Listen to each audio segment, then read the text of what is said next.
Alors, ces coupes touchent tout le service public, mais naturellement, elles ont un impact particulièrement important sur la santé, le travail social et l'enseignement, comme on pouvait au fond s'y attendre.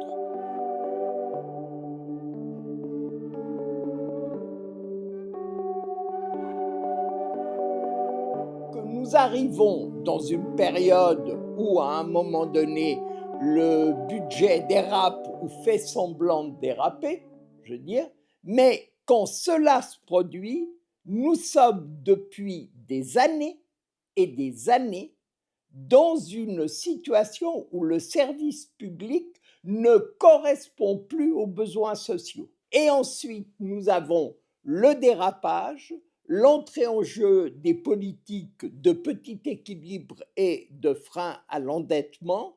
Et donc, nous passons, je veux dire, à un seuil nouveau qui est l'économie supplémentaire de centaines de millions sur le fonctionnement du service public, avec à la clé les pressions sur les rabais budgétaires que demande la droite qui demeurent.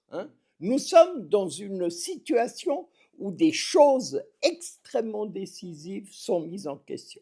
Plus encore, les conséquences de toutes les politiques systématiquement développées par ce Conseil d'État, ses amis parlementaires et les gens qui n'ont pas été capables de répondre à la hauteur de ce qu'il fallait faire, qui fait que nous avons 7% de rabais fiscal. Donc, je veux dire, ces gens-là considèrent qu'il y a du pognon et qu'ils doivent se l'attribuer. Je veux dire, tandis que nous, on paye les coupes létales. Je veux dire. Et nous, on dit non.